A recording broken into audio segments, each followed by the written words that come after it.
It is happening, ladies and gentlemen. We are winning $3 million in this live stream. Let's crack our sparkling water open. Let's get this party started. You know what we're doing here. We have 100 people waiting for the stream. Thank y'all so much for hanging out with us. We're going to go ahead and hop in a Best Ball Mania draft first.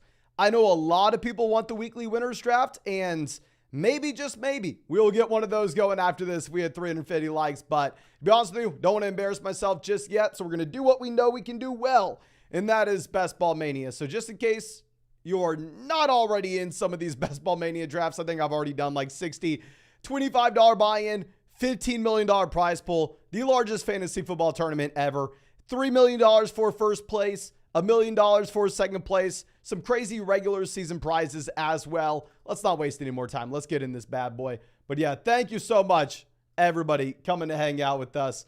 And Henry wanting a massive. So I still need to reach out to the peeps at Underdog and see if they can hook me up with $1,000 to get in that massive draft. But maybe in a couple days. But Mike says it's time, baby. James, happy to have you out. Tyler, happy to have you out. The Pound as well, who I heard may be doing a 24-hour live stream very soon, which is exciting. But Zoe, man, NFB says 100 likes already. Holy crap. We're already hitting 100 likes. Thank you so much for everybody going down there, dropping a like in the stream. We're going to be at pick 10. We'll be able to make some magic happen at pick 10. I believe in us.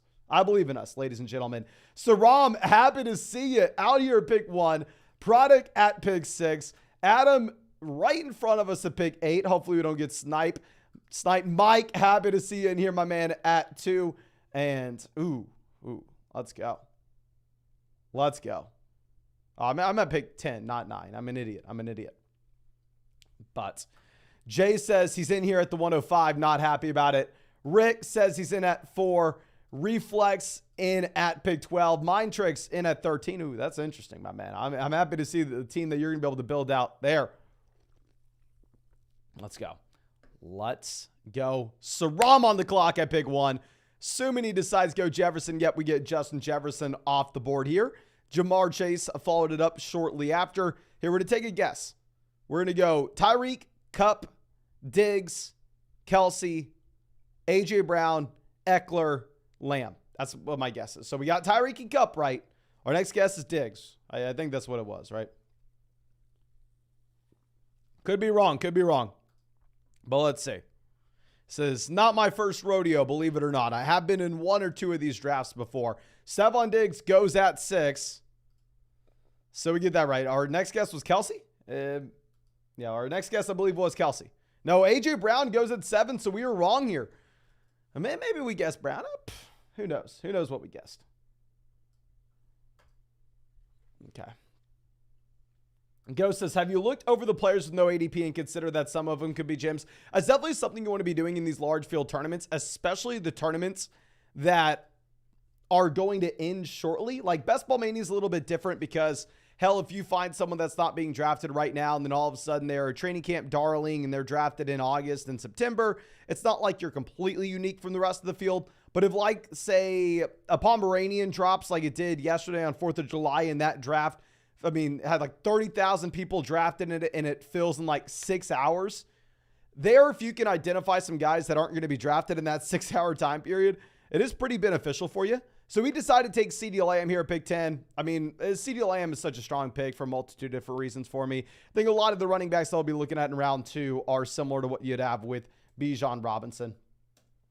Okay. Sam says, Mason, start making your Justin Jefferson thumbnail. That's how it works out. I believe that's what it is. Yeah, it was Lamb on the thumbnail today. Lamb was on the thumbnail. It was destined to be, ladies and gentlemen. Destined to be. Okay, Amon-Ra St. Brown goes. Let's swing this back around. Okay, Broncos on the clock. Let's see what he decides to do. Interesting that Chubb has jumped Taylor and Barkley in ADP. He goes Waddle, so we're definitely going to take Devontae Adams. I'm not going to overthink this at all. We're going to take the player that's been the best option in fantasy football for the past 5 years. And, of course, if you want to look at the player props on Underdog, we do this all the time to see the projections that you have with some of these names. Devontae Adams at 1,300 receiving yards. This is more than Jamar Chase. This is the same as Cooper Kupp. This is only fewer than Justin Jefferson when it comes to receiving yards. Love this start. This gives us so much flexibility later on. Literally could not have dreamed of a better start here at Pick 10. This is exactly how I want to go. Love it. AM says, Waddle over Adams was interesting. Yeah, you see a lot of Waddle over Adams now. Like, I'm getting a lot of Devontae Adams, like wide receiver 8, wide receiver 9. Love it. NBF wanted to know what CeeDee Lamb's line is. Okay, let's pull this up for you, my friend. CeeDee Lamb is at, 1,100. You have A.J. Brown, Amon-Ra St. Brown at 1,000. A.J. Brown at 1,100 as well. So, yeah, Devontae Adams has a higher projected receiving yard mark than Lamb and A.J. Brown. Not saying that you should draft Devontae Adams over those guys, but I don't know.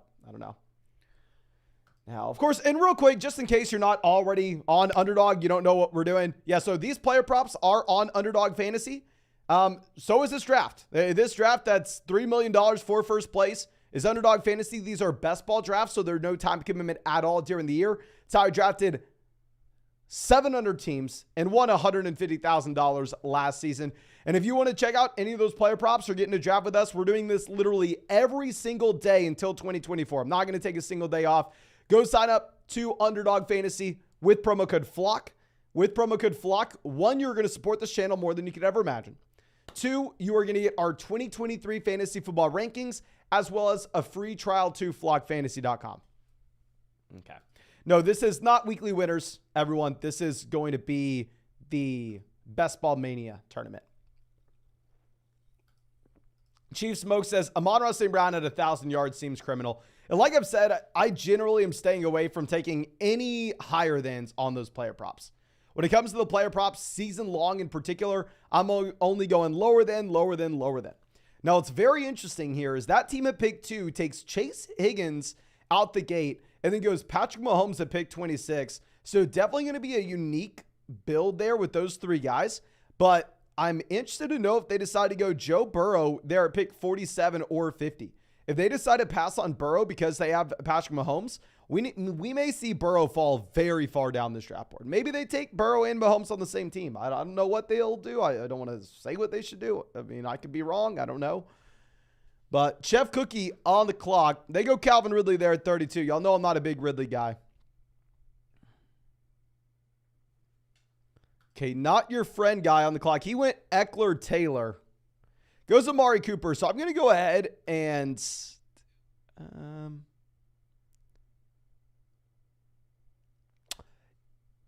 think Mason. Let's take Debo. Debo arguably is the best quarterback in the NFL with Trey Lance. Obviously a joke. We can look at the stack later on. Maybe. Okay, Lamar goes 35. Lamar was the other guy that was in play for us. Wanted to go through and try to have a little bit of not a unique team, but a different build compared to what we were used to. Okay. Let's see. We have Najee going pick 36. EBP on the clock. Has Bijan Najee at running back. Wide receiver took Amon-Ra St. Brown. So now he goes Travis Etienne at running back as well.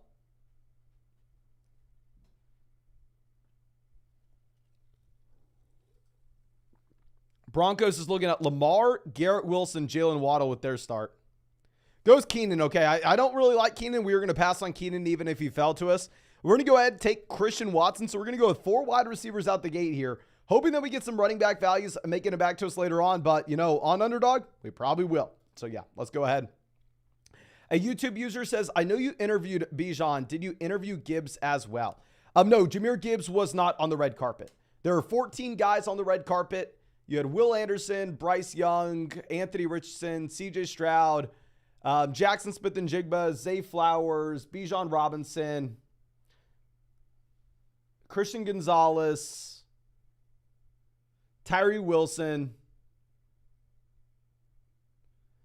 I know I'm missing some names. I'm definitely missing some names, but Angelic says 3 super flex. Quarterbacks are Dak, Trevor Lawrence, Bijan, Anthony Richardson or Bryce Young at the 101. If you can start up to 3 quarterbacks, if it is a 12-team or more league, I'm probably going quarterback. If it's a 10-team league, if it's an 8-team league, you still got to go Bijan Robinson. But Time School, member of the flock, says the start's nuts. Hopefully we're able to find some upside later on. We'll see. NBF says Levis. Yes, Levis as well. And Levis gave us a phenomenal interview on the red carpet. Like, Will Levis is my MVP. I am strongly rooting for Will Levis this next season. So let's see. Yeah, he takes Burrow there, pick 47 to pair up with Chase Higgins. So I don't see how it works out. I mean, I'm not saying that you should pass on Burrow there at 47. But going QB in round 3 and round 4 is a ton.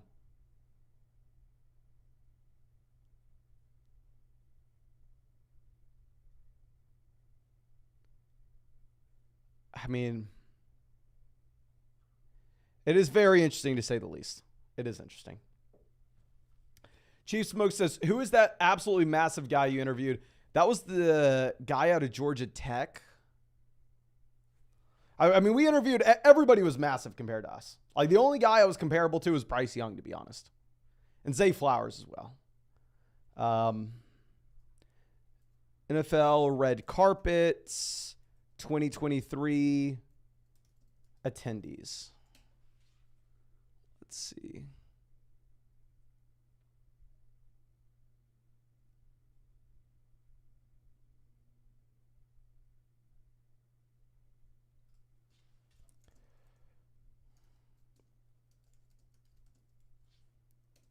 Okay, yeah, Fields going 52. I would have loved to have Justin Fields making it back to us, but just a little unrealistic for that to happen.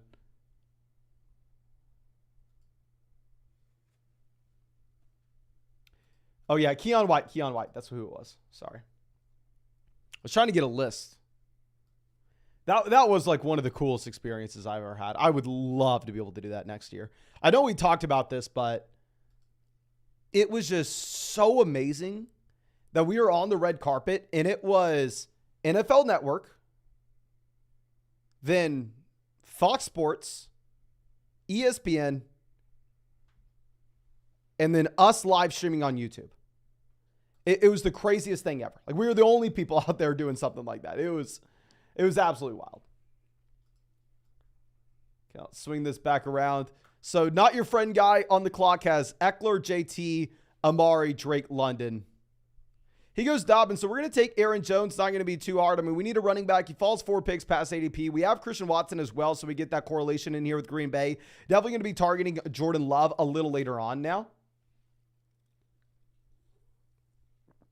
Okay, Alexander Madison goes 59. Not a big Madison guy that we're looking at here. There's one player that I'd really like to take. I don't know if we're going to be able to. So this is the team that only has one wide receiver with the Amon-Ra St. Brown. So I think we can probably assume they go wide receiver. Maybe we're wrong, but I think that's definitely in play. They go Michael Pittman here at pick 60.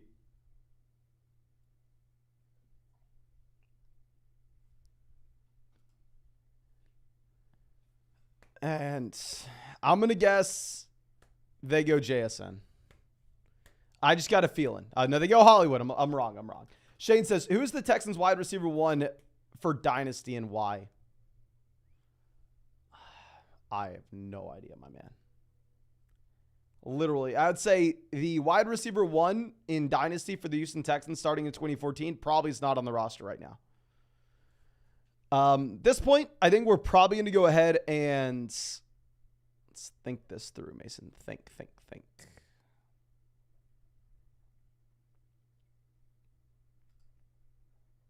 We're going to take Jackson Smith and Jigba. Our target was George Kittle here. Would have been really nice to have George Kittle, just given the fact that we took Debo, so we can build in our stacks around that Green Bay Packers offense as well as the San Francisco 49ers one. But it is what it is. A lot of people saying Tank Dell. I actually think I'd bet on John Mechie. I like Mechie a lot more as a prospect compared to Tank Dell. What's so difficult is obviously coming back from cancer. How the hell am I supposed to know what's going to happen? How am I supposed to know? I have no idea. Randall says, how do I get one of these drafts? My man, thank you so much for coming out. So one, I'm assuming you're already on Underdog. If you haven't, link in the live chat, link in the description, promo code FLOCK. Two, so it depends on the tournament that we're getting in. If we're doing a private draft, I'll send out like a link in the live chat. They'll say like $3 draft here, $5 draft here. And I'll say out loud on the live stream, this is a private draft. Or if we're going to do a tournament draft, I'll just hop in the tournament lobby. There's no private draft links for those tournament drafts because you're drafting like hundreds of other thousands of people, but you'll just have to join at the same time. So if you want to be guaranteed a spot, I would just wait until we do one of those private drafts. We're definitely going to do more of those as we get closer to the season. But if you want to get in like a tournament with us, you're going to have to join at the same time, my friend. Okay. So let's move this down.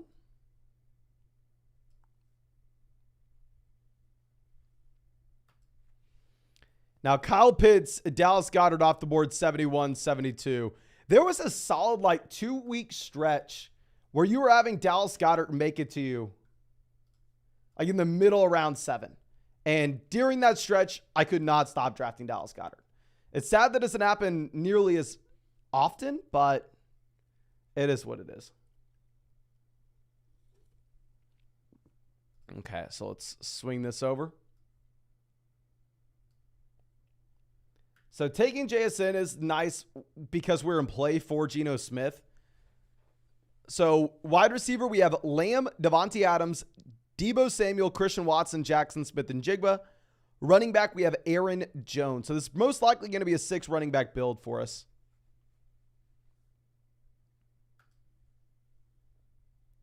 Ryan asking how we can get our redraft ranking. So one, you can sign up for flockfantasy.com.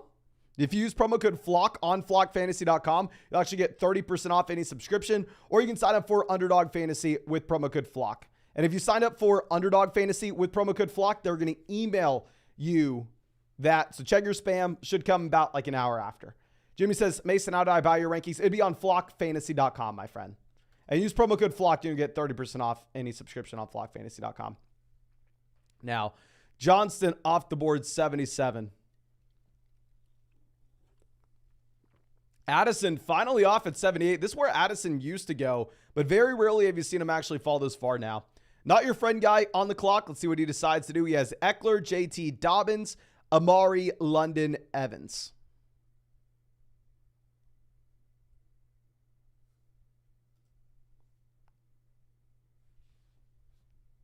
Okay, let's see.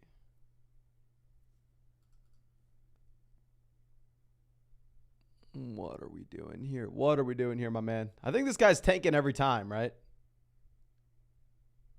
Yeah, he had to go Pickens. We're going to go Isaiah Pacheco. Love Isaiah Pacheco at this price tag. I think you have a lot of uncertainty with the fact that the Kansas City Chiefs may bring in another running back. But if we're trying to draft to win $3 million, I mean, we have to embrace that uncertainty and we have to try to chase the ceiling. I think being able to get a starting running back, particularly in the best offense in the NFL here at the 7-8 turn, it's why we're going to be taking those wide receivers earlier on so we can take advantage of this running back value that we have in the middle rounds here. So yeah, I really like what we're able to do with Isaiah Pacheco at pick 82. And I know a lot of people were coming out and saying, oh, the undrafted rookie is going to do something. Oh, Clyde Edwards-Helaire is still going to be involved. If we're worried about an undrafted free agent as well as Clyde Edwards-Helaire, that's the real concern. I think he's probably a strong value. Now, Richardson off 85. So this is the team that decided to go ahead and take Michael Pittman earlier. So they definitely wanted to go ahead and get that stack. Okay.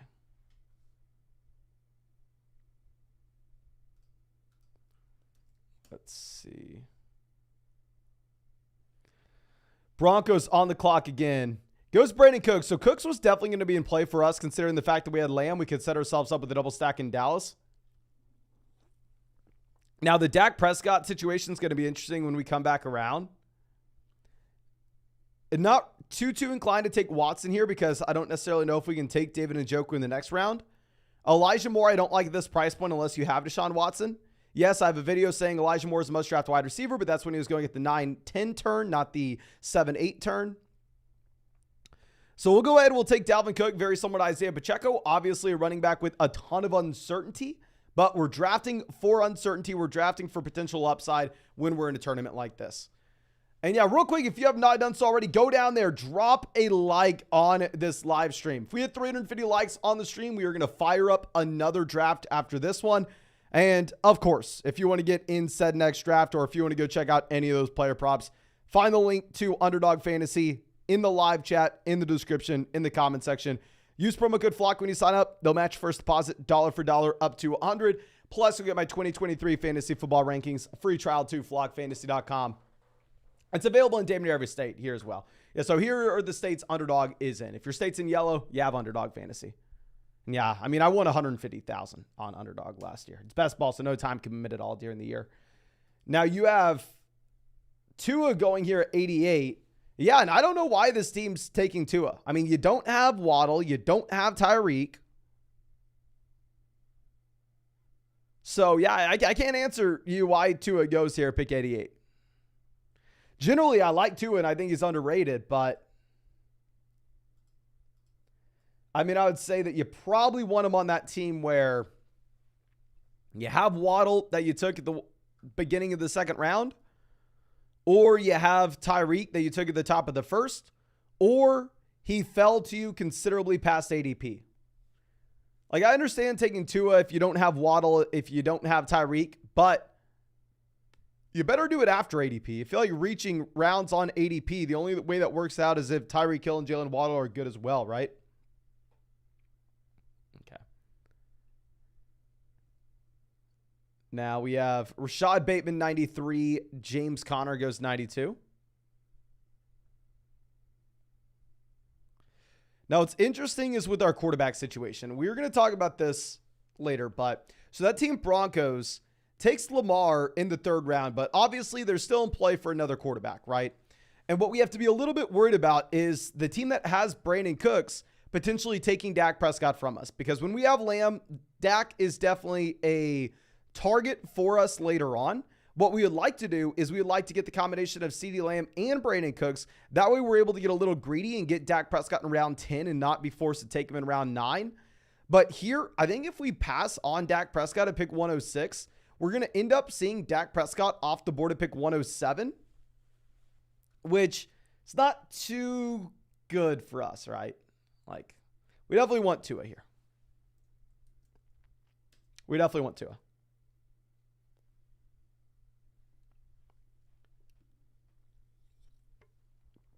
Now Javonte goes. I would have loved taking Javonte Williams at 106. Specifically in this, I would have loved it. Randall says he's afraid of taking Judy at ADP. He has to perform as advertised. My issue with Judy, right? And I mean, I think Judy's strong for, a multitude of different reasons. Y'all know, people were making fun of us last year for going through and saying Jerry Judy's the wide receiver 1 on that roster, blah, blah, blah. Like, people hated us for saying how bad Courtland Sutton was. But nonetheless, Judy was pretty damn good at the end of last year, but you had an injured Courtland Sutton. You had an injured Tim Patrick. You had an injured KJ Hamler. You had an injured Javonte Williams. Those players will probably be back this next season. They'll probably be good to go. And then on top of it, you add in Marvin Mims in the second round. So I do think that the added level of target competition for Judy is going to make it a little more difficult. Now, we don't even get the ability to take Dak Prescott as Dak Prescott goes here, pick 99. Don't really understand why that team's taking Dak. Not going to sit here and cry about it. I think we have some great options here, pick 106, almost regardless. If I would have known that Dak Prescott was going to go before we were back up at 106, I definitely would have looked to take Deshaun Watson. The reason that I didn't take Watson is because generally when we're taking Watson there with no Amari Cooper, with no Elijah Moore, we're looking at grabbing David Njoku on the way back around, just like the Deshaun Watson team does here. They take Deshaun Watson and then they grab David Njoku. But we thought that with this pick at 106, that we were going to be forced to go ahead and grab Dak Prescott. So we thought Njoku wasn't really going to be in play for us. Clearly, we were wrong with that. Now, it is what it is. You're never going to know that in advance, but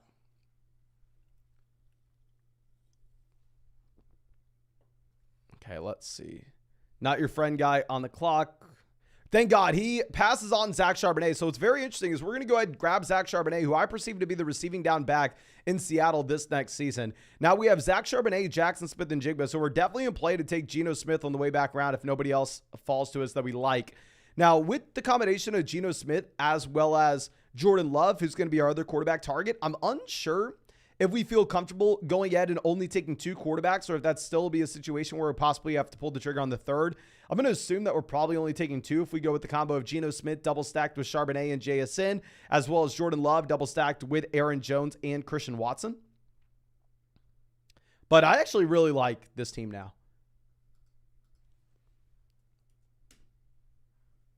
Let's see. Odell goes 108. Odell not in play for us. These are the 2 guys that we're looking at.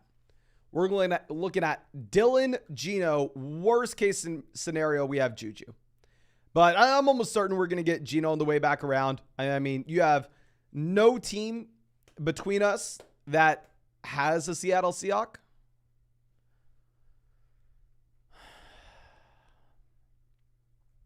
Let's see. I'm assuming Broncos goes A.J. Dillon.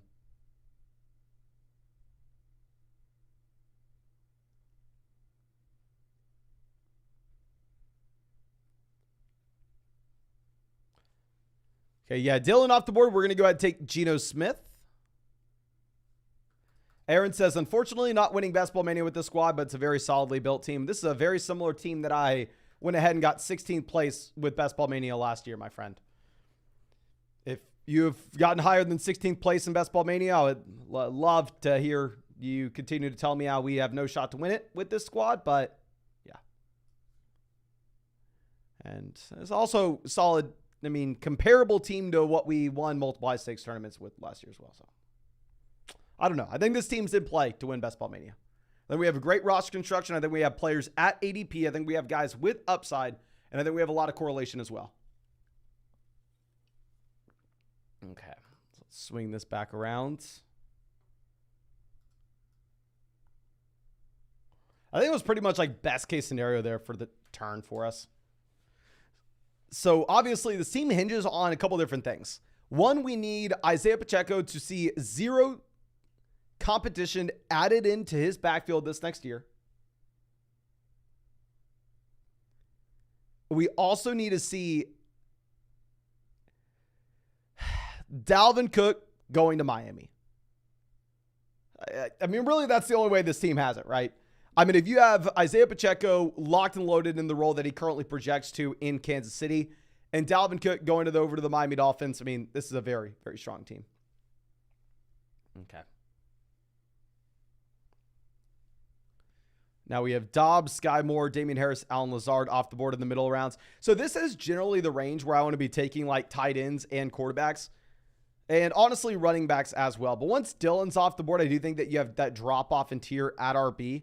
But I mean, just it's gross having to take like Sky Moore, Romeo Dobbs, Allen Lazard here, right? It's not something that you're excited about.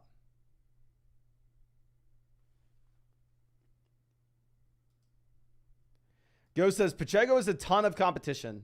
Just being real here. Okay, let's go ahead and let's pull this up. And I thought I was going to be screaming from the rooftops to avoid Isaiah Pacheco this season. I mean, if y'all remember, in Dynasty Leagues, we were calling Isaiah Pacheco a sell high at the beginning of the offseason based off the threat that they could go ahead and add in competition.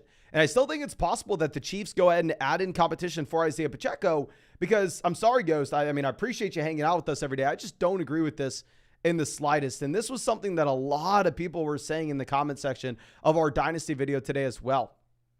So let's pull this up and let's look at the depth chart that we have here for the Kansas City Chiefs. So right now we have Jerick McKinnon.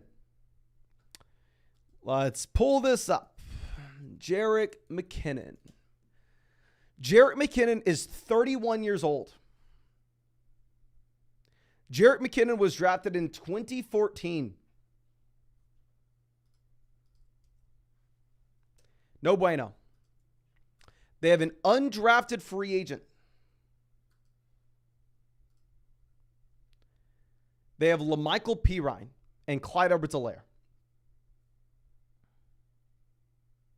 I don't know.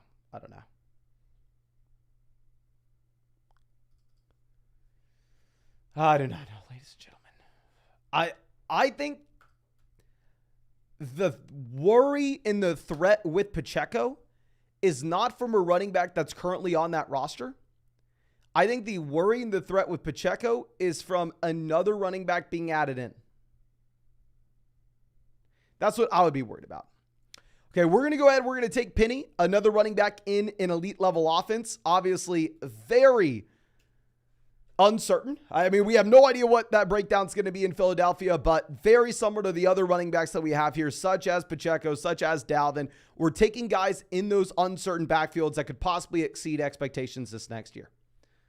So yeah, we're going to go ahead and grab Penny and not going to think twice about it. So what's interesting is once we have Aaron Jones, Pacheco, Dalvin, Zach Charbonnet, and Rashad Penny, are we done taking running backs?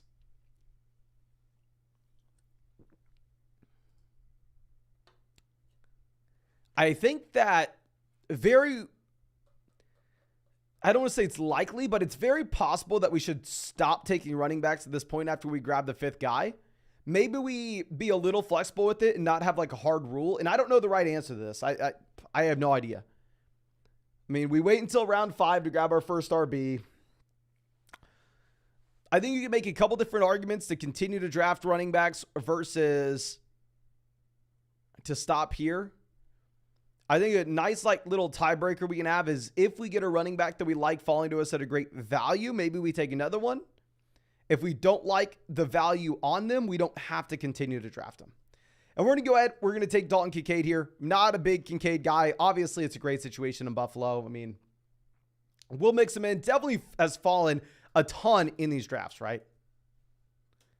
It's fallen a ton in these drafts. Okay. So yeah, wide receiver now, we have Lamb, Adams, Debo, Christian Watson, Jackson Smith-Njigba. Running back, we have Aaron Jones, Isaiah Pacheco, Dalvin Cook, Zach Charbonnet, Rashad Penny. Quarterback, we have Geno Smith double stacked with the rookies in JSN, Zach Charbonnet. And tight end, we have Dalton Kincaid. So, yeah, let's mix it in. Henry says, hopefully Penny does not get cut. We've heard rumblings. Not sure how true. Okay, so let's pull this up. Let me see, how much Rashad Penny I've drafted and how much debt I'm going to be in and obviously that's a joke, but if Rashad Penny gets cut. So let me pull this up. How much Rashad Penny have I drafted?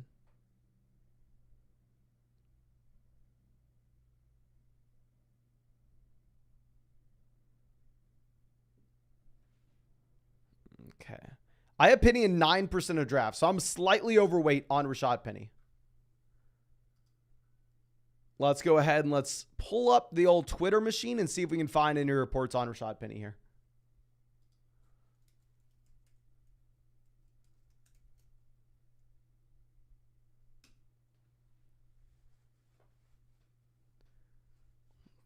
Okay.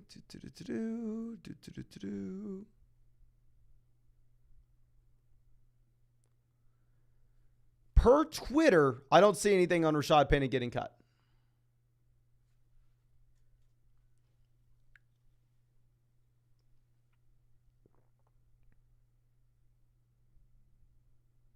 Keep in mind, that is Twitter, not the most reliable resource. Michael says, keep hitting that like button, y'all. Yeah, if you have not done so already, go down there, drop a like on this live stream. I think we are most likely, I think are like one like away from hitting 350 likes. So we will fire up another draft after this one. And I will embarrass myself in a weekly winners draft for everybody. I'm assuming that's what people want to see. So yeah, we'll get into weekly winners after this one. Okay.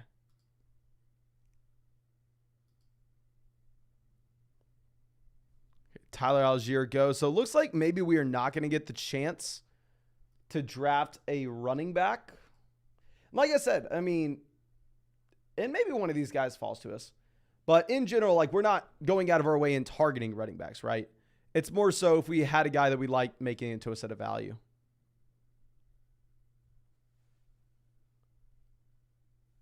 Okay.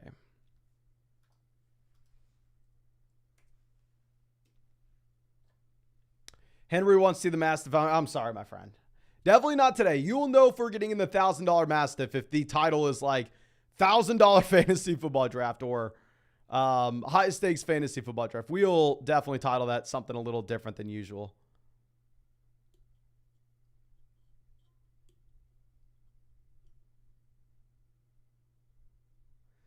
Okay. I'm sorry. I'm just sitting here thinking a bit. So I usually wouldn't do this. We're not generally reaching for our stacks. I'm trying to get greedy and get them at a value. And I think that most likely we would have Jordan Love make it back around to us in round 14 if we really wanted. But there's just really no reason to take this risk in my mind whenever we're looking at the overall draft board. And it does seem like we're in a very flat tier of like 8 or so names that I'm fine getting any of them. So with that context, I feel like there's no add-in on benefit from going ahead and passing on Jordan Love here. Now, if, say we were to have some great value falling to us where we had, I don't know, maybe, say Dalton Schultz falling to us, right? I would have tried to get greedy. I would have taken most likely Dalton Schultz and then would have looked to get Jordan Love on the way back around to pick 159. But with none of those values standing out, it's just like, okay, might as well just go ahead and take Jordan Love here, and then we'll just get whoever makes it back to us at 159. Okay.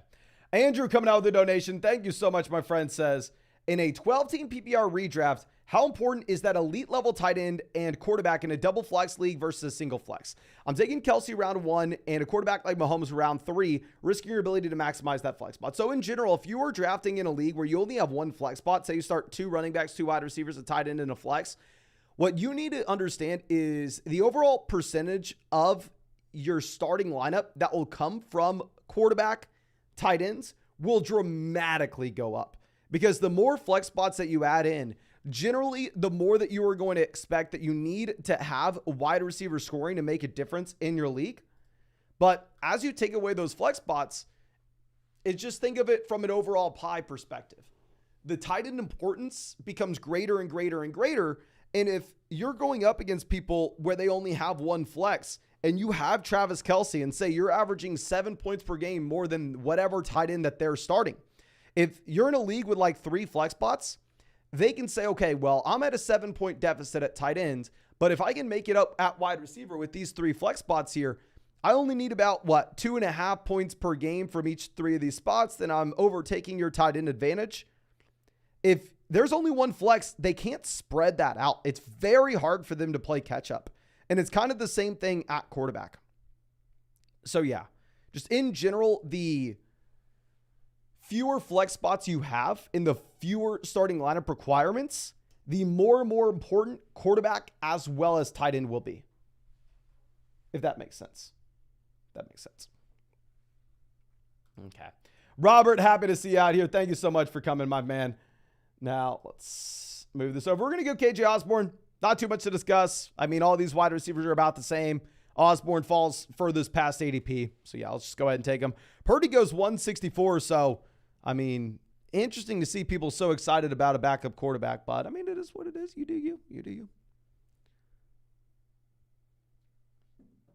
Now, World Joker says, I've won my 12-team redraft league 3 of the last 4 years. They just keep letting me get Kelsey round 2, so can vouch that elite tight end value is huge in the format. Yeah, I mean, it's just all fantasy football is, at least how I look at it, is just math. You know, that's how I just look at fantasy football is just math. And that's literally it. Okay. Now, Isaiah Hodgins, MVS off the board. So this is definitely going to be a team that we are taking 3 tight ends. And because we're taking 3 tight ends, we're probably going to stop at 2 quarterbacks. We're probably just going to have Geno and Love at QB. If we're going to look at the projections that they have on Underdog right now for these guys, they have Jordan Love for about 21.5 passing touchdowns, 3,200 passing yards, which is significantly worse than a lot of these other QBs, of course. Going over to Geno Smith, they have Geno Smith at 3,800 passing yards. This is, I mean, let's compare this to maybe someone like Dak Prescott. I mean, this is about the same as Trevor Lawrence, but Geno Smith is most likely, I mean, they have Geno Smith for more passing touchdowns. They have Geno Smith for more passing touchdowns and passing yards than Deshaun Watson. Watson should have more rushing upside, though. They have him for about equivalent of Aaron Rodgers. I don't know. I mean, really the only way that this team is a true league winner, right, is if both the Packers and Seahawks are phenomenal. Like, that's really the only way that this team's in play in the first place. So, okay, so let's swing this back around. Juwan Johnson goes 172. Y'all know I'm not a big Sam Laporta guy. Now, if Sam Laporta were to make it to us at 178, that will be 14 picks past ADP, and maybe we have to consider him there.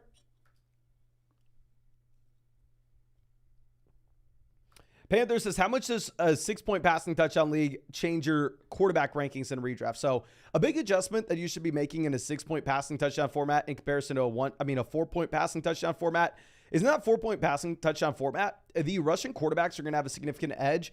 Guys like Justin Fields, Lamar Jackson, even if they don't have the passing volume as someone like a Joe Burrow, just in general, they're able to kind of just get that natural separation where it's harder for Burrow, it's harder for someone like Geno Smith to come back with them if they're only getting 4 points per passing touchdown.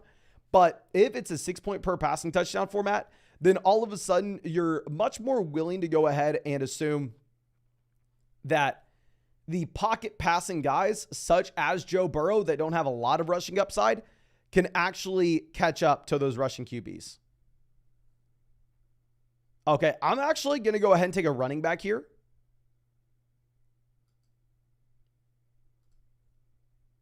Yeah, we're going to take Tajay Spears. So obviously, Hassan Haskins looks like he's legitimately nothing. It looks like it's just Tajay Spears and Derrick Henry in Tennessee.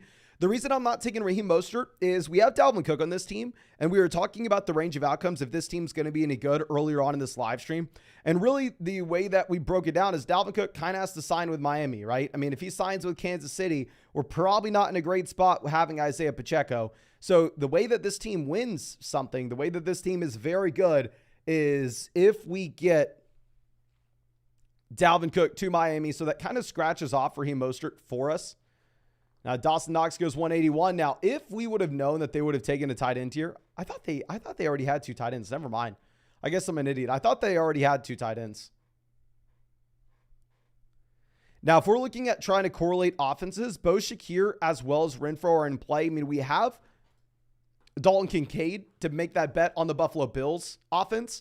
We have Devontae Adams to make the bet on the Las Vegas Raiders offense. So let's go ahead. If we have both correlating pieces, take the guy that has a higher ADP here with Shakir. And I think we're actually going to bounce from this draft. We're going to hop into a weekly winners one, but let me show off this draft board just for anybody coming in. I actually really like this team. Wide receiver, we have Lamb, Adams, Debo, Christian Watson, JSN, KJ Osborne, Khalil Shakir. Running back, we have Aaron Jones, Isaiah Pacheco, Dalvin Cook, Zach Charbonnet, Rashad Penny, Tajay Spears. Quarterback, we have Geno Smith double stacked with Zach Charbonnet and Jackson Smith-Njigba. We have Jordan Love double stacked with Aaron Jones, Christian Watson. Some other correlating offenses that we have Shakir paired up with Dalton Kincaid. And I believe we had one other one. Maybe I'm wrong. But yeah, I will keep y'all posted. I think what we're probably going to do here is just go tight end in round 17 and 18, but I'll let you all know what tight ends we're taking.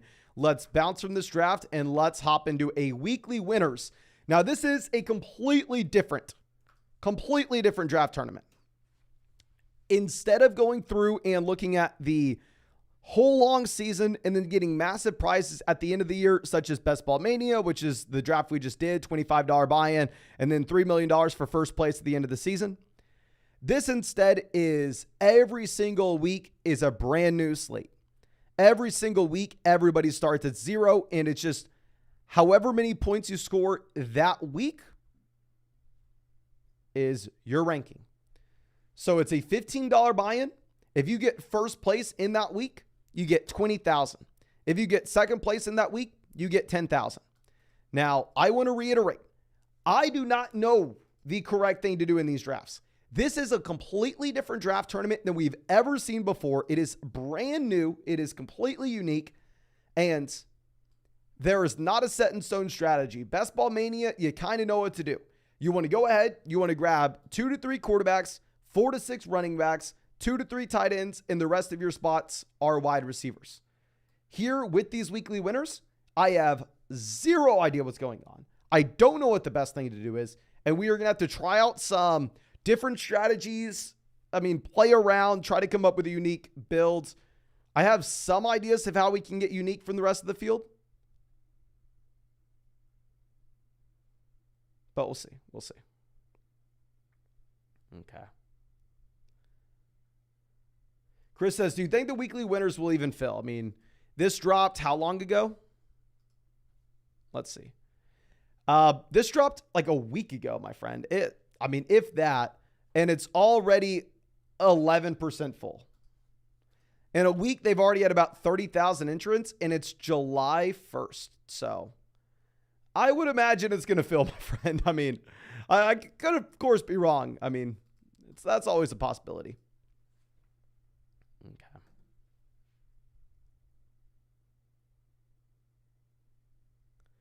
Now we have Jefferson, Chase off the board 1 and 2. I'm assuming we Kelsey here. We have William in this draft in here at 7. We have Charles in this draft with us at 12. We have Matthew in here at 2. We have Braden in here at 10. Happy to see y'all out with us. Now, Cub goes, so we're going to go ahead. We are going to take Travis Kelce. For me personally, in these weekly winners drafts, if I take Kelce, I'm most likely not drafting another tight end through the rest of it. I'm most likely not drafting another tight end through the rest of this. Tyrex says, how many total drafts have you done this offseason so far? Okay, let me pull this up. I have done 223 drafts. So full transparency, y'all know generally I am a crazy person and I am drafting nonstop outside the live stream as well. But how I used to draft the teams every single day nonstop is at the gym. Just get on the Stairmaster and then draft teams. I've stopped like going and doing anything on the Stairmaster, and I've started running outside, and I can't be like running and then checking my phone and drafting. So the amount of drafts that I've been doing off the live stream has slowed down.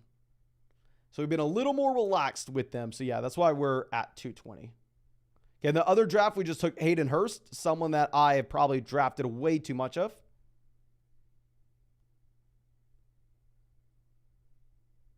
And I'm probably going to avoid taking another rookie tight end. Luke Musgrave's there for us to get the Jordan Love stack, but I don't know. Henry says 1-3-13 built. Hell to the no. Who's got snacks? Says bold prediction. Weekly winners fills the last week of August. Like I've told y'all, I mean, I just in general don't know what to do with these weekly winners drafts. So like it's once we have data that I can go ahead and analyze, because I mean, I'm sure just by y'all watching the videos, right? Y'all realize that's what I do. What I do is I spend my time researching historical data and trying to look at how predictive that is going forward, conclusions that we can take away, how we can build our draft strategy based on that, plus how we can overall go through and predict things in the future. If there's not a lot of historical data for me to look at, it's very difficult for me to be extremely confident with my strategy. Like I'm very confident with what we can do in those regular best ball tournaments on Underdog. Like, I mean, hell, I think last year we had better results than literally anybody else you'd ever find. And I'm expecting that I'm probably going to lose money year one weekly winners. I'd be surprised if I win anything. So I initially thought I was going to max out weekly winners, but I don't know if I'm going to be able to. I definitely want to get in, try some new things out, get my feet wet, and then be able to look at what wins it this year and then be able to just spam drafts next offseason. But it's hard for me. I don't feel confident enough. Now, Joseph coming out with the donation. Thank you so much. Says, I'm in a 10-team PPR Dynasty League. Got second in my league last year. Need trade advice. My Christian Watson and Judy for Kelce and Elijah Moore, or Diggs for Kelce straight up. I definitely prefer Christian Watson and Jerry Judy over Kelce and Elijah Moore. If you were to make a deal, I think you go Diggs for Kelce. I just don't love the idea of trading for Kelce, considering, oh my God, I thought we were about to get Mahomes.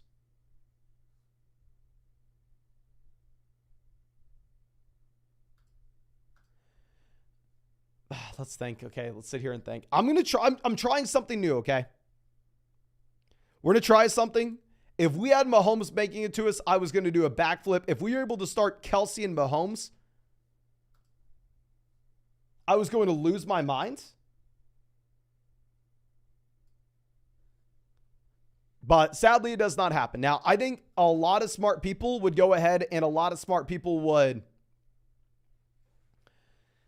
take Josh Allen here at 21 to pair up with Kelsey. I'm not going to do that. I'm going to try a new strategy out. I'm going to try it. Leave me alone. You can make fun of me at the end of it. I'll give my explanation. And it would be horrendous if it was for like Best Ball Mania. But I think what we are going to end up doing when we look back just say 6 months from now and look at what was winning these weekly winners weeks, I think it's going to be something that nobody is expecting. I think people are underestimating how different this is compared to a regular tournament. So I'm going to get extremely weird with it, and you feel free to make fun of me, but I don't know. Henry says, Team 5 in this room, explain yourself. Yes. Why Team 5? Why do you have to do it? Why? Dylan says he got Mahomes in the 3rd round last night. That is awesome, my man.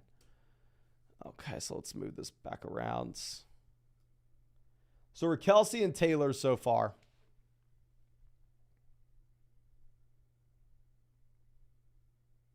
RPH goes Joe Burrow there, pick 26. I believe that's the Jamar Chase team, right? Yeah, it's the Chase team.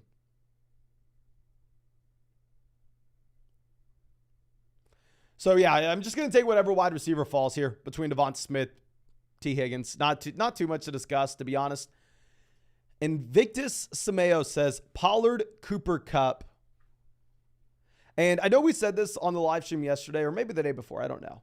But I actually sat down and recorded like an hour-long video with Bush Sports for flockfantasy.com. And we went through and we talked in depth about what our expectations were in terms of a winning draft strategy in these weekly winners tournaments.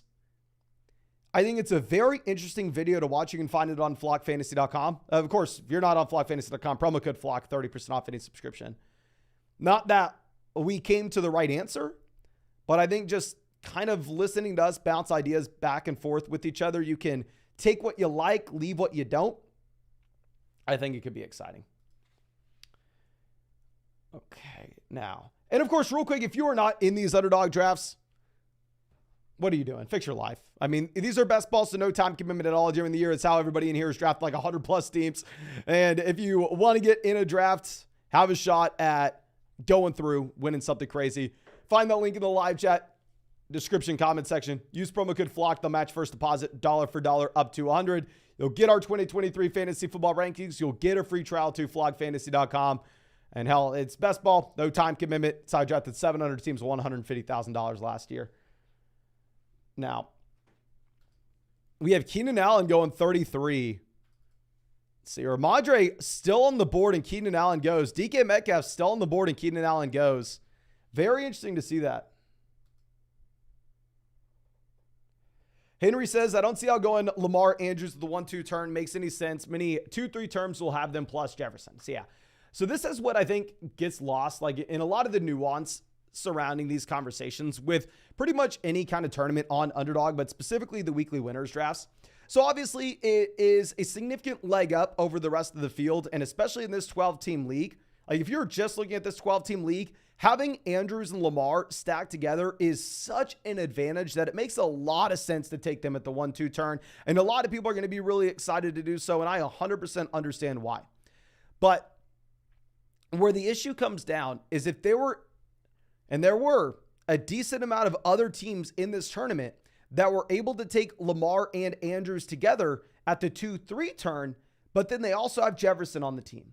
They also have Chase on the team. They also have Kupp on the team. Even when that stack is the one you need to win a week, can you beat those teams that have Jefferson, Chase, Kupp, or Kelsey, or CMC with Andrews, Lamar? I don't know. But now Najee goes off the board 39. Let's swing this back around. Yeah, so it's very smart, and it's such an advantage in having Lamar and Andrews that a lot of people will say, oh yeah, ignore ADP, it doesn't matter. Let's go ahead and let's take him. And to a certain extent, I 100% understand why they're saying that. And yeah, it does give you a significant advantage there in general. It just, I mean, it comes down to you're going up against other teams in this. You're not the only team in this tournament that has 260,000 teams with Mark Andrews and Lamar Jackson. And if those other teams also have one of those top players with them, I don't know. Okay.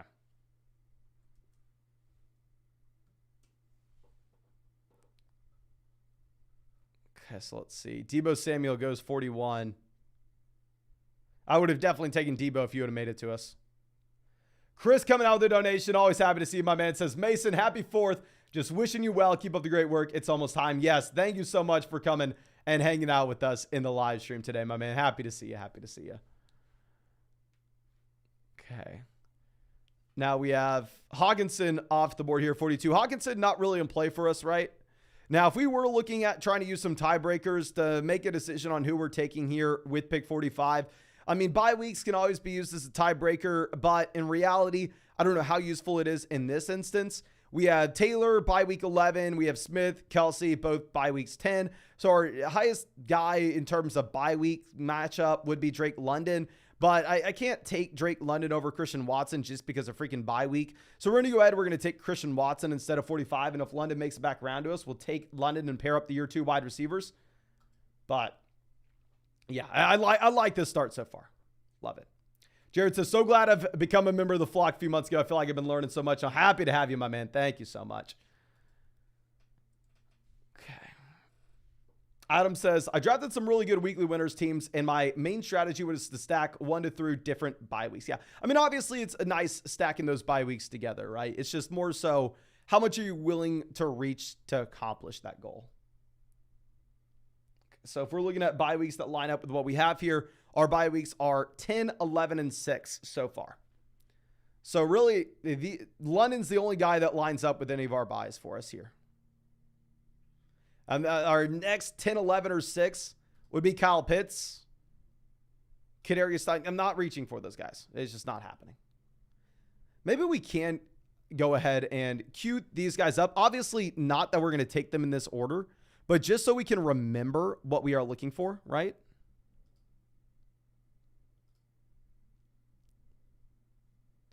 Aaron Jones actually has a week 6 bye as well. Yeah, like I said, we're not taking these guys in this order, but maybe it's good to just have this in the back of our mind. London goes, which is a little painful, but I don't know if we can take Aaron Jones over DJ Moore. We're going to go ahead and grab DJ Moore here at pick 52. I like this team, and I like how our strategy is going so far. We're going to explain this a little more in depth later on, but it really depends on the draft room that you are in and what ends up happening.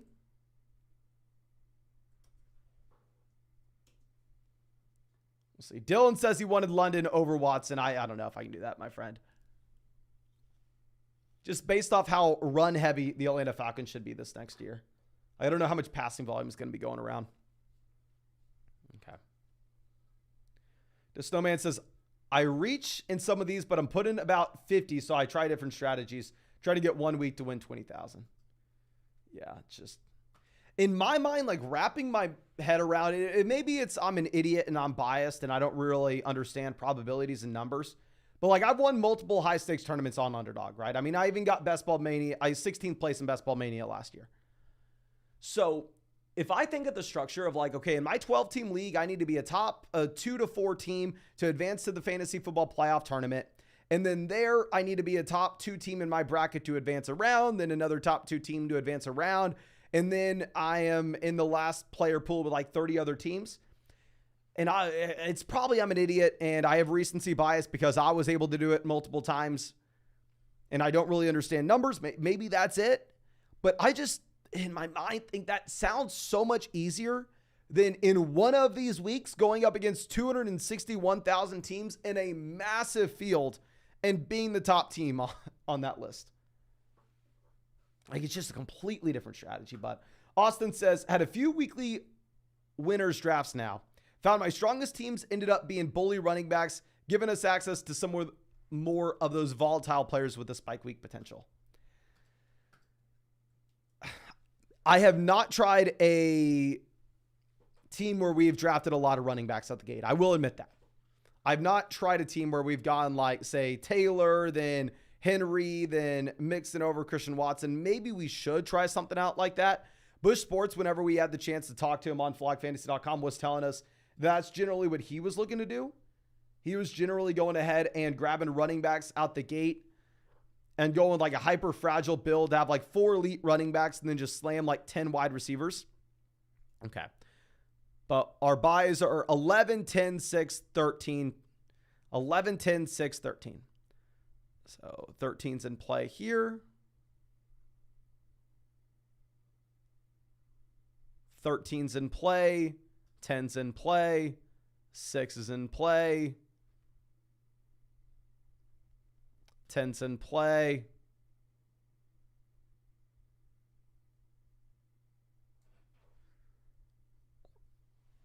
See what happens. And like I said, bye weeks are more just a tiebreaker thing. It's not like we're drafting off that list that we have in the queue.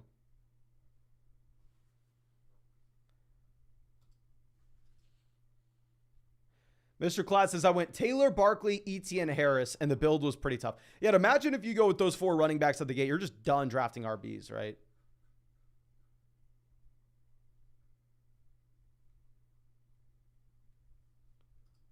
Okay, so let's rearrange some of these guys in terms of TT slap. I'm assuming this team has to go Tony. This team has Mahomes. Yeah, they go Tony. So we'll go ahead. We'll take Deonta. He matches up with our week 6 bye. These other guys are more likely to make it back around to us.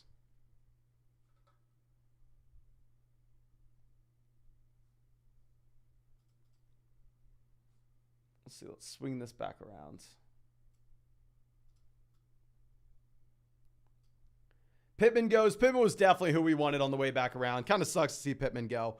But taking Deonta here, I'm going to be trying something new, and I know y'all are going to hate it, but you got to hear me out on our reasoning behind it. So, yeah, we're going to try this out, and let's see what happens. I think this sets us up to do something really exciting at the end of this draft. Damian Pierce goes 71. Damian Pierce definitely would have been in play for us. Gabe Davis, 72. Darren Waller off the board. I don't like seeing, Dallas Goedert fall this far. And I know a lot of people would say, oh, Mason, come on, you can still take Dallas Goedert on a Travis Kelce build. No, I'm not doing it. There's no way that I win $20,000 with Dallas Goedert in the flex spot. And there's no way I win $20,000, with Dallas Goedert at tight end and then Travis Kelce not getting into our lineup, right? It's just not freaking happening. Okay, so we're going to go ahead, and I think we're actually going to take George Pickens here, setting ourselves up with the Kenny Pickett double stack at the very end of this. Yeah, so far with this team, we have Travis Kelce tight ends. Running back, we have Jonathan Taylor. Wide receiver, we have Devonta Smith, Christian Watson, DJ Moore, Deontay Johnson, as well as George Pickens. So definitely be a team that we're going to be looking at Kenny Pickett, but not until the very end of this draft. Dear God, I just heard something happen behind us.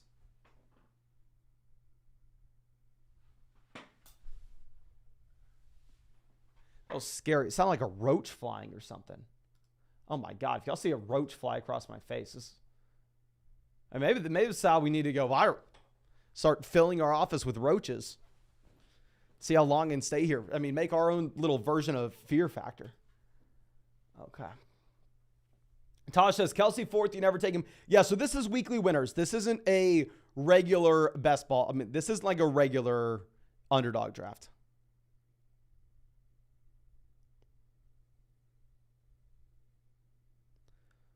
Okay, so Addison Burks off the board.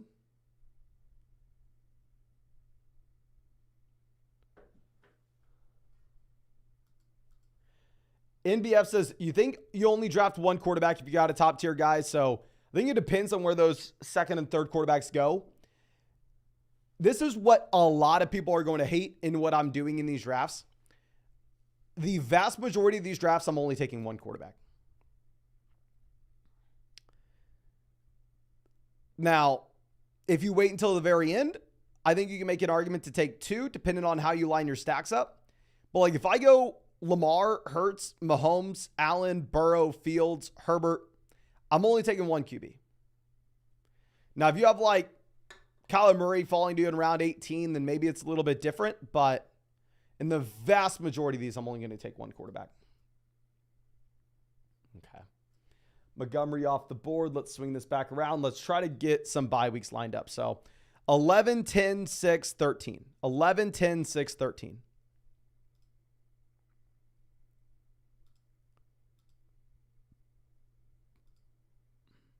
11, 10, 6, 13.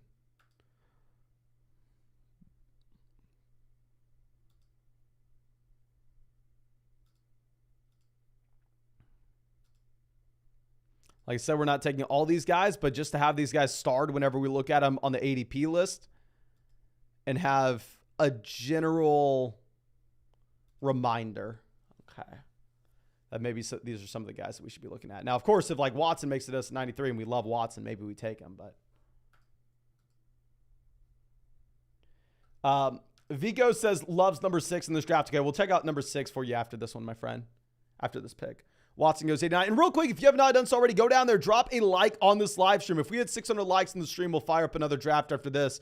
It looks like we have a real good shot to hit 600 likes as well. I mean, we've had over 2,500 people watch this stream. So yeah, go down there and drop a like if you haven't already.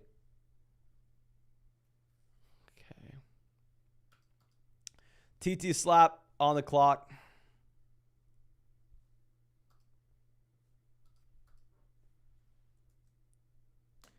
Goes Javonte Williams, 91. Don't love Javonte in this kind of format.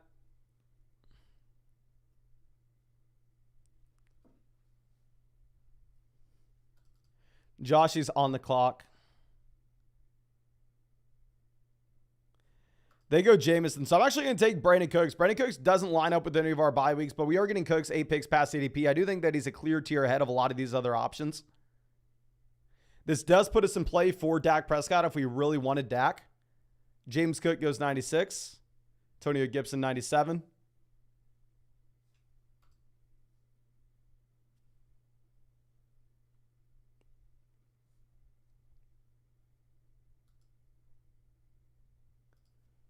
Okay. Mile High says, next draft weekly winner. If we get another draft going, I'll just ask y'all what you want in the live chat, and y'all can tell me what you want. Okay.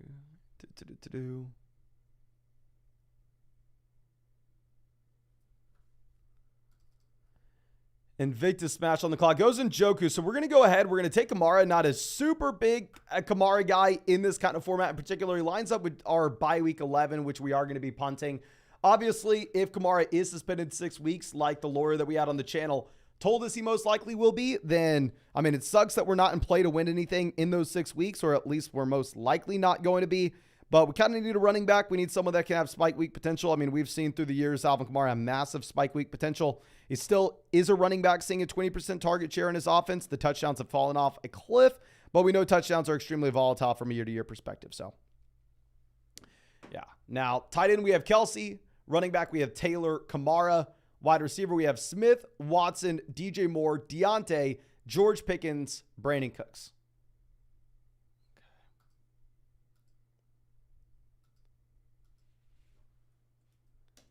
Let's move this over. Frymuth goes, for us, seeing tight ends off the board is great. We want as many tight ends drafted as possible. Yeah, when you have Kelsey, you want a tight end to go. I mean, I love the value you're getting with Njoku and Frymuth here, but just for us, we can't take him.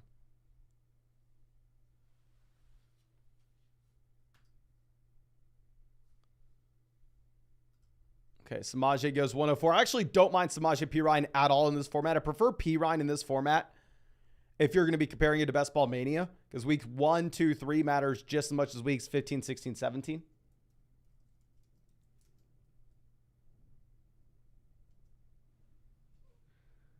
Sky Moore goes 105.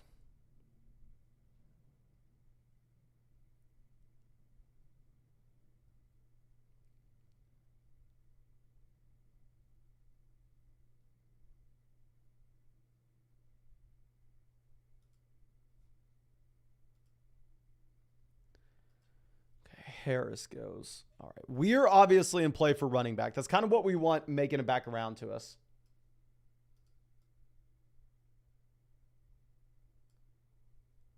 So that Q is not players we're looking to take. It is guys that line up with our buy, so we're reminded when we go back up on the clock. Okay.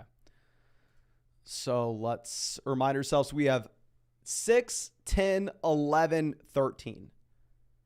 I guess Dak's also in play for us, considering the fact that we have Cooks. Okay. 6, 7, 10, 13. 6, 7, 10, 13.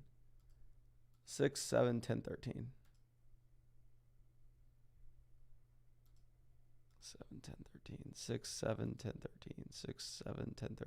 6, 7, 10, 13. Okay.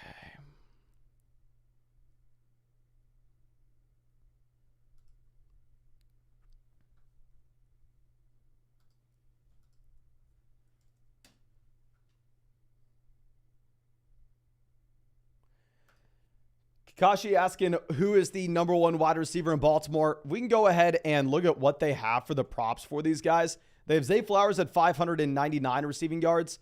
They have Bateman at the same mark. They have Bateman at 600. And then they have Odell at 575. So they have them all pretty much the exact same in terms of the projections on, or player props on Underdog.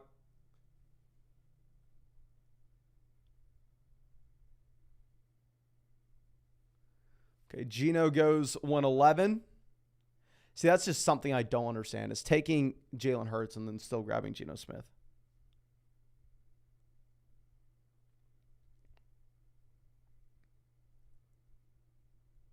Okay. Like, I mean, I clearly understand it if it's like a best ball mania draft, but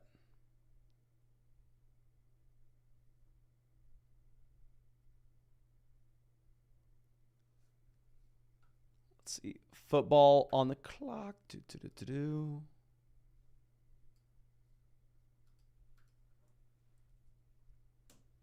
Odell 114. Obviously, we're not dying for wide receiver here, so it doesn't hurt to see Odell go. Odell did line up with one of our buys, but it is what it is. Lazard goes 115.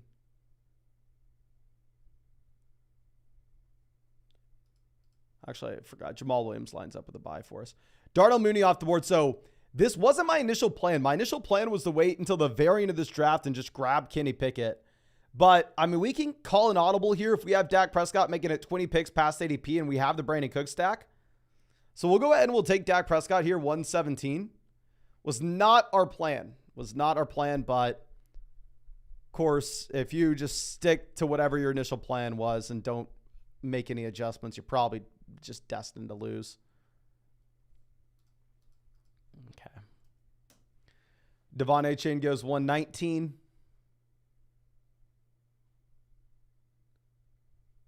Myers 120. I really like Elijah Mitchell at this price point. The issue is we don't have Mitchell lined up with any of our buys. Mitchell goes 122, so we don't get the option to take him. Jamal goes as well, so this all sucks for us, right? Juju lines up with a week 11 bye.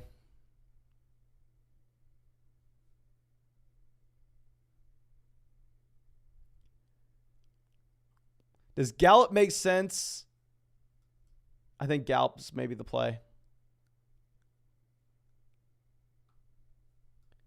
So we're going to take McKinnon.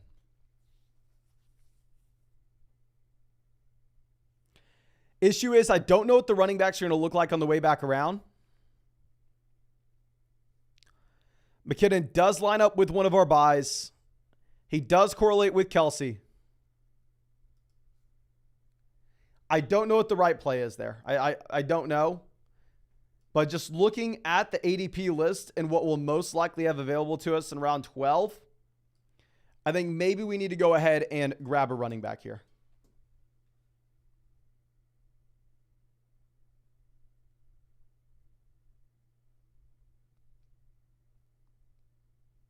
Yeah, could be wrong, but I think we probably want to grab a running back. Robert says, I've been using bye weeks as tiebreakers. Yeah, that's what I've been doing, my friend, as well. Austin says, a lot of heavy hitters on buys, 7, 10, 13.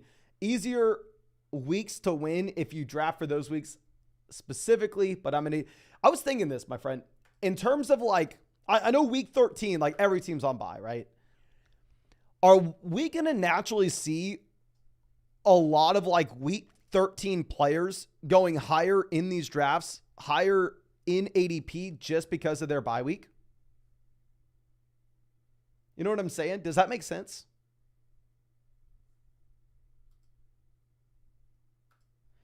Eric says, if you have a second quarterback with one of the top 6 QBs, you're doing this format wrong. I 100% agree. I may not even take another quarterback with Dak Prescott. Like, in my mind, a lot of these drafts, I want to have one primary stack at quarterback and build out as many running back and wide receivers as I can with said player. That way, like, if Dak Prescott is a top 2 quarterback on the week, and we're going, say Dak Prescott is the QB1. He has a blow-up week in week, say 8. Week 8, he goes out there and has 4 passing touchdowns, 400 passing yards. And then the quarterback you need to win week 8 is Dak Prescott. There are 261,000 teams in this drafted. Let's do some quick math here. And this is my thought process with this. 261,000 teams. There will be 21,000 Dak Prescott teams. Almost 22,000. So if I'm going up against 22,000 other teams with Dak Prescott, an easy way to get an advantage over them is if they were taking quarterbacks like Mahomes, Hurts, Lamar, Jalen Hurts, Josh Allen, Joe Burrow, Justin Fields, here in rounds 2 and 3, and I have access to other guys that could see spike weeks. Instead of having Mahomes killing a roster spot for us, I have Taylor. Instead of having Fields killing a roster spot for us, I have Smith. So if we are just moonshotting here for one of these weeks, I really like the idea of building around one quarterback stack and saying we probably get 2 to 3 weeks from this quarterback where he is in play to be the top scoring option of the week. And if that happens, I want to be out kicking the rest of the field. We'll see. We're just running back wide receiver. So if we're using bye weeks as a tiebreaker, week 10 bye lines up with a couple guys for us here. Week 6 bye lines up with a couple options for us. We have someone on week 13, not a big deal one way or another. We got the week 7 bye as well.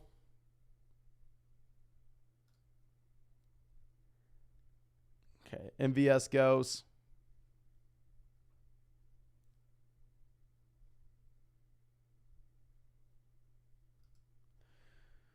Josh is on the clock. I believe that's how you say this.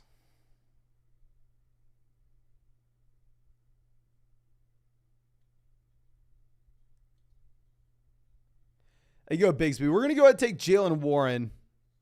Warren lines up with the week 6 bye for us.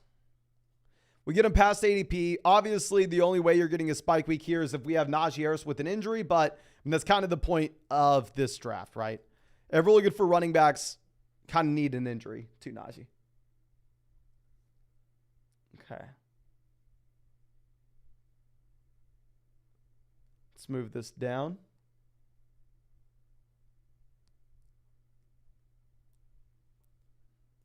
Russ goes 142. Honestly, I like to see quarterbacks go. I'm probably done taking QBs. The only instance I take another quarterback here is if I can get Kenny Pickett round 17, 18.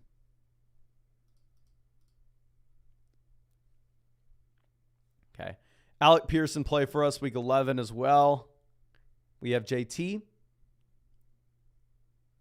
Hell, Tyler Allgeier's available to us as well. Sorry, I'm an idiot here.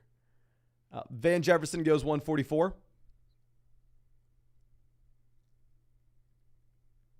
Yeah, so this Invictus team has Tua, Rodgers, Russ. I could 100% be wrong about my quarterback strategy in terms of maybe I'm wrong about it's actually good to take 2 quarterbacks. What I'm pretty damn confident in saying, and I would be surprised if I was wrong about this, is it is horrible to take 3 quarterbacks before round 14 or round 13.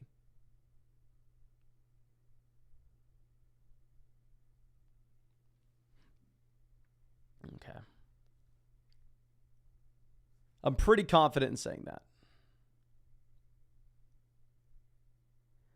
Team goes Taysom. I think we're actually going to take Tyler Algier. A lot of these wide receivers are similar to the options that we'll have on the way back around. Whereas I do think that Tyler Algier is one of the last running backs in this tier for us. If Bijan Robinson were to go down, we've seen that you're able to get 30-point spike weeks from Algier. Let's go ahead and show this off. So tight end, we have Kelsey. Running back, we have Taylor, Kamara, McKinnon, Jalen Warren, Tyler Algier. Wide receiver, we have Smith, Watson, DJ Moore, Deontay Johnson, George Pickens, Brandon Cooks. We have Dak Prescott stacked up with Brandon Cooks. And one thing that I do think matters a little bit less, and it's still important, but it's just not as advantageous in these weekly winner drafts, is to go through and have double stacks, triple stacks. I think in a lot of these instances, just having like a single stack is not bad.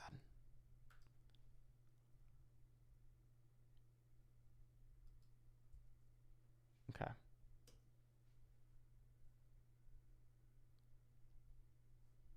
Let's move this down. Singletary, Roshan off the board. Yeah, so I'm really happy with our decision there to go ahead and take Tyler Algier where we did. Okay. And 11 is bye week 11's in play for us. 7 is, 10 is.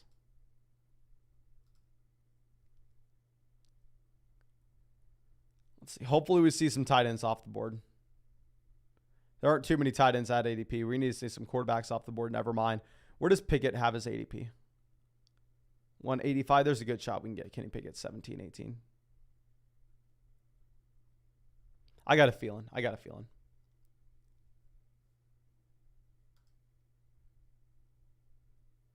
Robert says, in DFS, you want double stacks with a bring back, though. But yeah, you have to understand, with DFS, you're building one lineup. Here, it's an 18-round draft. So the scores that are going to win the weekly winners in these are going to be so much higher than what you're going to have with those large field DFS tournaments.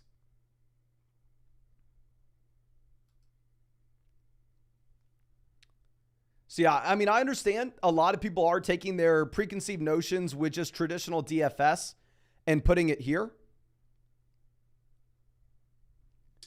And I think they're important to understand why they're advantageous in DFS, but also important to understand why they may not be the exact way you want to build in this kind of draft. Okay. Now, Derek Carr off the board, 160.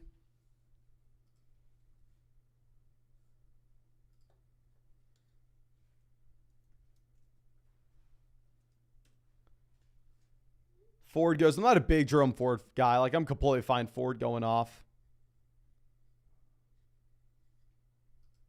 Reed's in play for us. We have Christian Watson as well. Maybe that makes that a little more exciting. We could like double tap with the New York Giants wide receivers here in Hodgins and Campbell. Spears lines up with a bye for us. Obviously, we still need running backs. Sam Laporta goes. Great to see that. Okay. Gainwell off.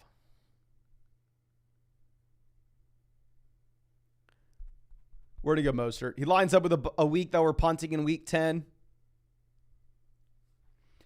Distillman says, on your website, do you run side leagues where we can play against each other? If you're talking about flockfantasy.com, I personally am not running any leagues for people to play against each other.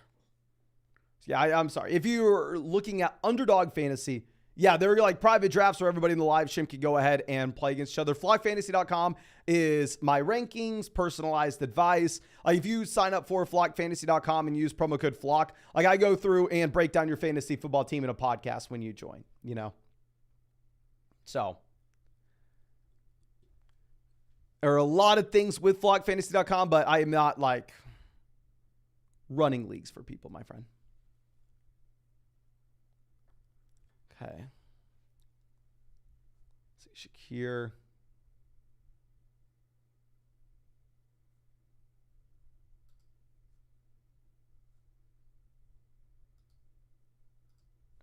Tajay Spears 170.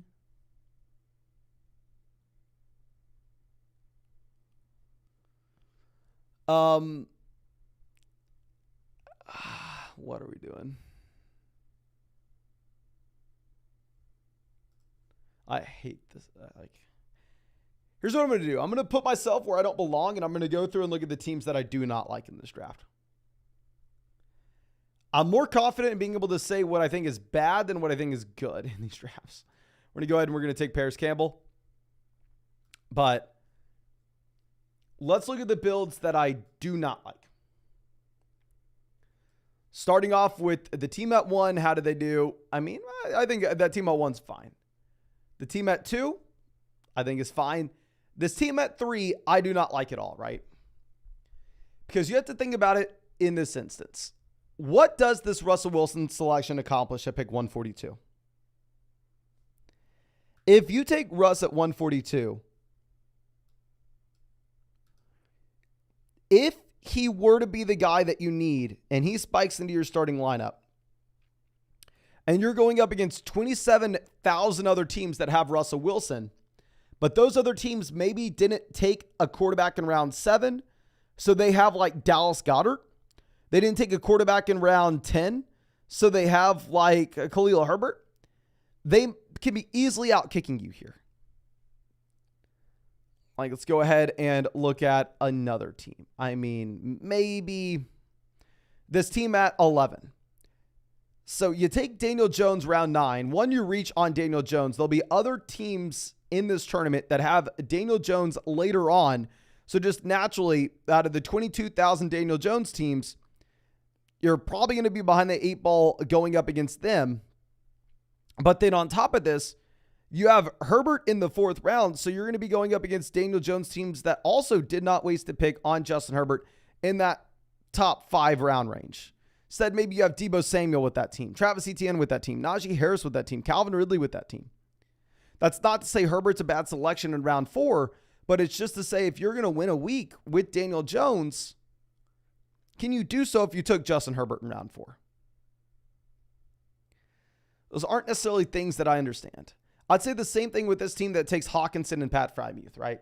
Now, trust me, I love me both Hawkinson and Pat Frymuth, and if I had this combo in a Best Ball Mania draft, I'd be all over it.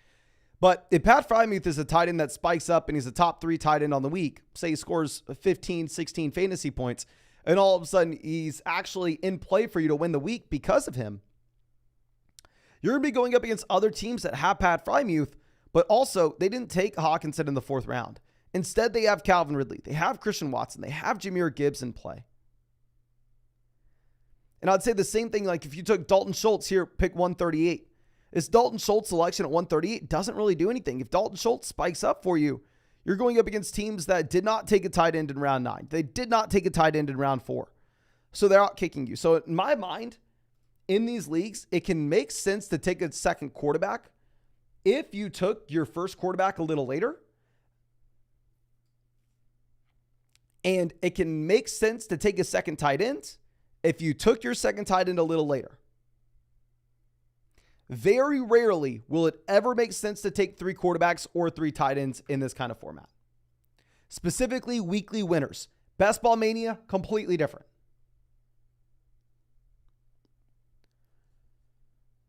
Now, the only instance I think I could see it working out if you took 3 quarterbacks is if you go like QB round 16, 17, 18.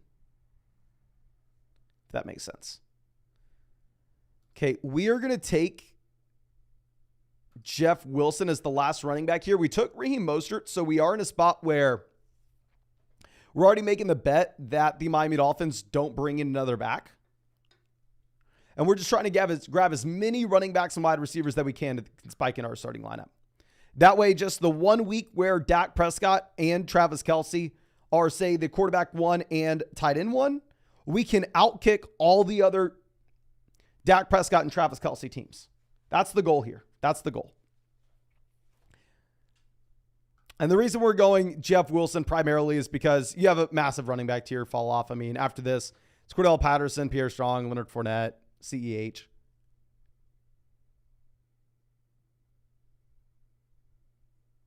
Okay.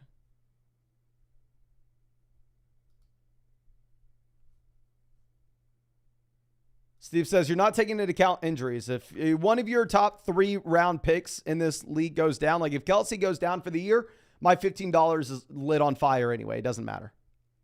The only way we turn $15 into $20,000 is if our picks early on in this draft stay healthy.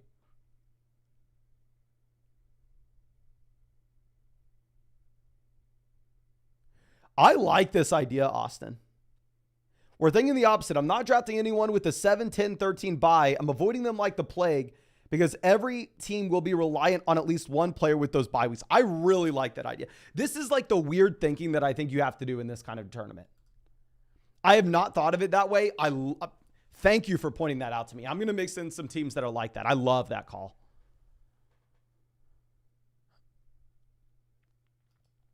Okay. This team on the clock. They go Stafford. Wow.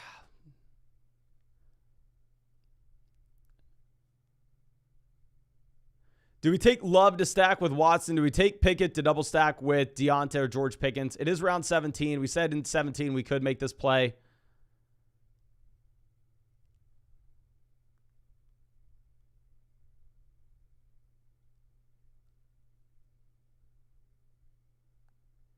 We'll do it. We'll do it. The reason I'm doing this instead of taking Hyatt is if you're looking at this team before us, they've taken 4 QBs. They have Tua, Rodgers, Russ, Stafford. So I think the probability of us getting like Jordan Love making it to us in round 18 isn't that great. And I could see an instance where round 17, Jordan Love is like a top 3 quarterback and Dak Prescott disappoints and our team still has access to a top finish because we didn't take a quarterback here in round 2. We didn't take a quarterback in round 3. We didn't take a quarterback like Justin Herbert at pick 38. Instead, our first quarterback taken was at 117. And that's our only other quarterback taken. So, I mean, our opportunity cost, if Jordan Love is the quarterback that spikes up to win you that week, is actually instead going to be like Devon Achane, Jacoby Myers, Khalil Herbert, Elijah Mitchell, Jamal Williams. I feel like we can get away with being light on one of those players in comparison to being light on someone like Najee Harris, Travis Etienne, Deebo Samuel Hawkinson to still win the week. But yeah, if Pickett were to make it to us in round 18, our Jordan Love selection's definitely not going to be a good one. We'll see. We'll see. Okay.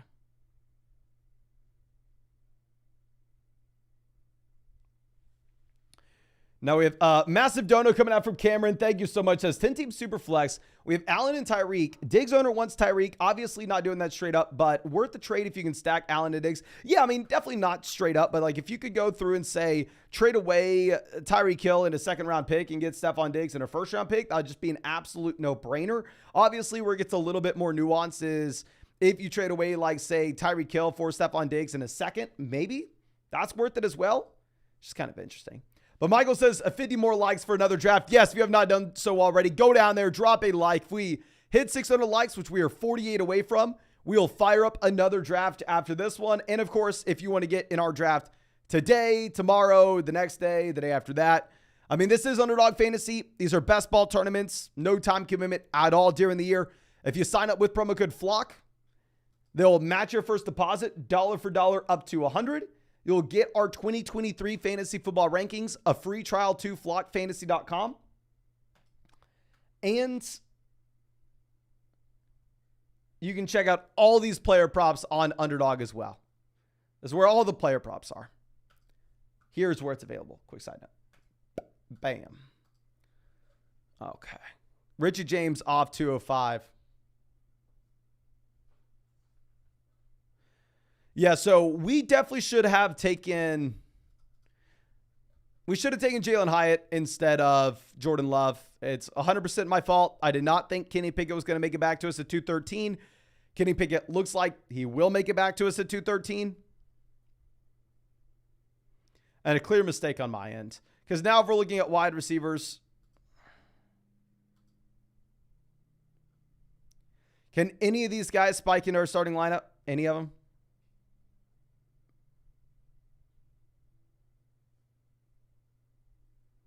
Not really. Maybe we take someone that's not being drafted at all. Maybe we like mix in Corey Davis.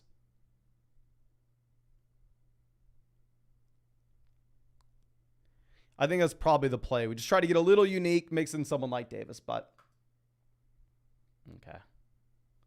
Thank you, Michael. I appreciate it, my man. I've had a little practice with it. Not going to lie. Not going to lie. Get your reps in. Eventually, you're going to memorize it. Now, Lance goes to 11. Beautiful pick. That just won him $20,000.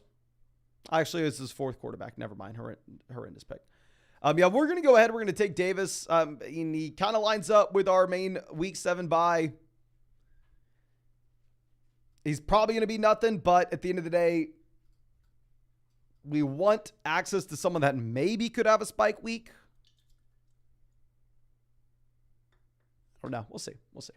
And what's great is he's not being drafted in every one of these. But I think that's all we have for this live stream. Again, thank you so much, everybody, for coming to hang out with us. Really, really do appreciate y'all. And as always, you know I'll be live tomorrow. You know I'll be live the day after that. You know I'll be live the day after that one and the day after that one every single day until 2024. So thank you so much. I appreciate you. I really hope I get to see you with the live stream tomorrow. And yeah, have a great night, everyone.